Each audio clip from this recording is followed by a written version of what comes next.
Good morning class. So again I am here with a new chapter, and our new chapter is the poem The Road Not Taken, written by Robert Frost, and it was the most famous poem of Robert Frost.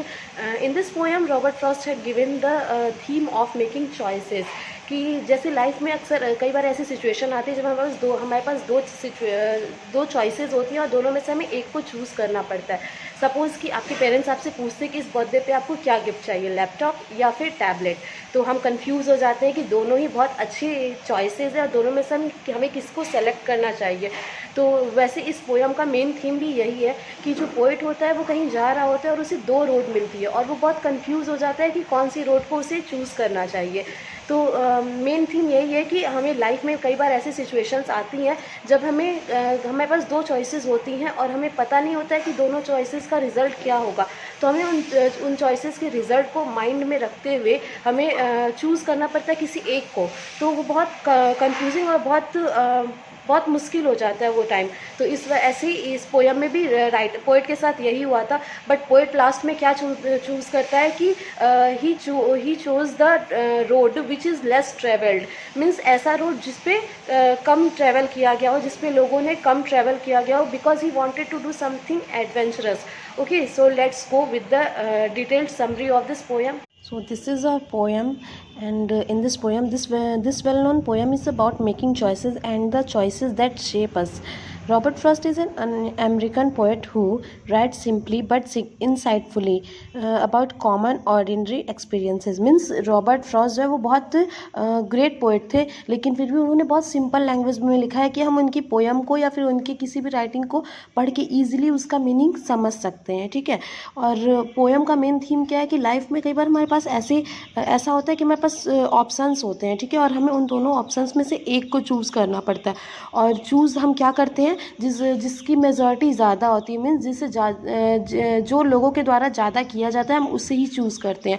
But poet यहाँ पे ऐसा नहीं करता है। Poet क्या decide करता है, किस रोड पे जाने का डिसाइड करता है जो कि लेस ट्रेवल्ड, जिस पे लोग कम गए हों, और उस रोड पे वो जाके सोचता है कि वो कुछ एडवेंचरस करेगा, कुछ नया करेगा।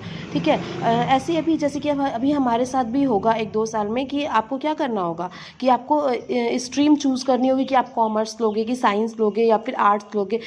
तो मोस्टली लोग क्या करेंगे, अपने फ्रेंड्स के अकॉर्डिंग या फिर ये सोचेंगे कि देखो मोस्टली बच्चों ने साइंस लिया तो मैं भी साइंस ले लूँ या फिर मैं भी कॉमर्स ले लूँ। बट हमें वैसा नहीं करना चाहिए। हमें उसके कॉन्सिक्वेंसेस को, उसके परिणाम को सोच के ही आगे का चूज़ करना चाहिए कि हमें कौन सी स्ट्रीम लेनी है, कौन सी स्ट्रीम से आगे बढ़नी है, क्योंकि वही स्ट्रीम क्या करेगी, हमारा फ्यूचर बनाएगी, हमारा करियर बनाएगी, उसी के थ्रू हम आगे जाएंगे। और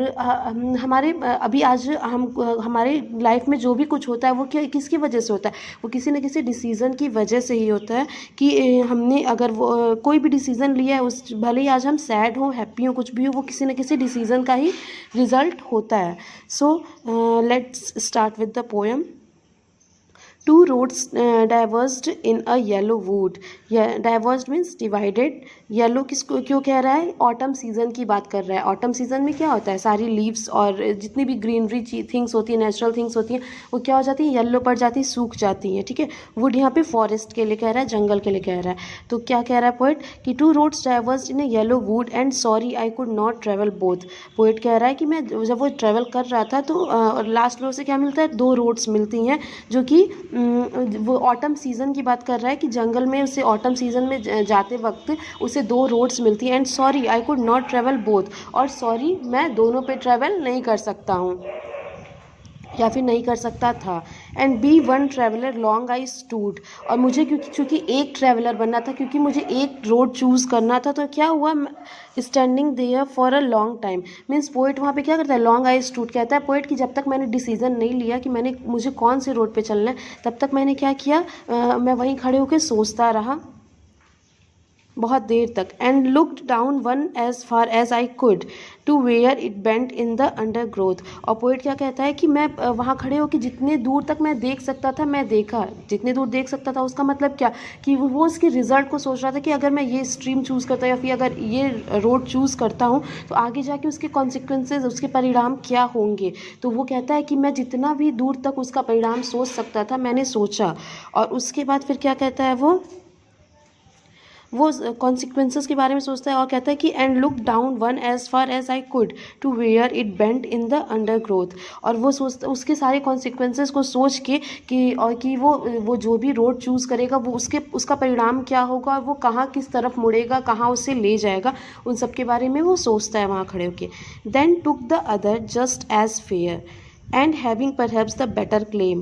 क्या कहता है फिर, देन टुक द अदर, तो क्या करता है वो जो रोड चूज़ता है जस्ट एज फेयर, तो वो फेयर चॉइस चूज़ कर, मतलब अगर हमारे पास भी दो ऑप्शंस रहते हैं तो हम भी क्या करते हैं, हमें जो उसमें से अच्छा लगता है, जो फेयर लगता है, हम उसे ही चूज़ करते हैं। तो वो भी क्या करता है कि वो फेयर चॉइस जो उसके पास होती है दोनों में से उसे जो अच्छी रोड लगती है वो उसे चूज़ करता है। And having perhaps the better claim, better claim means more appealing, या फिर हम कह सकते हैं जो बेटर हो, मीन्स दोनों में से उसे जो रोड बेटर लगी, जो अच्छी लगी, वो उसे चूज़ किया। Because it was grassy and wanted wear. Grassy means कि देखो अगर कोई रोड है जिसपे बहुत सारी ग्रासेज हैं तो हमें पता है कि वहाँ से लोगों ने ज़्यादा ट्रैवल नहीं किया, वहाँ से ज़्यादा लोग नहीं गुजरे हैं, तभी वहाँ की जो घासें हैं वो ग्रीन ही हैं अभी तक। और पोइट को क्या करना था, पोइट को मेजॉरिटी के साथ नहीं जाना था, पोइट को उस रास्ते पे जाना था जहाँ से लोग कम गुजरे हों, जहाँ से लोगों ने कम ट्रैवल किया हो। Wanted wear means less travelled हो जाएगा, कि जहाँ से लोगों ने कम ट्रैवल किया हो। ठीक है।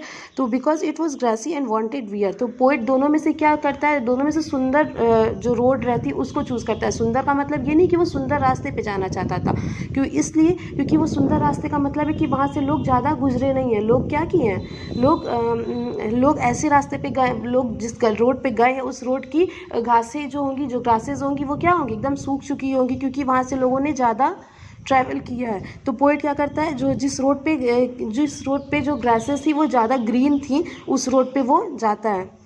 Though as for that the passing there had worn them really about the same. फिर भी वो क्या था, वो जिस रोड को चूज़ कर रहा था वो उसके लिए बहुत अभी भी डाउटफुल था, लेकिन वो क्या करता है, वो उस रोड को चूज़ करता है जो कि लेस ट्रेवल्ड था।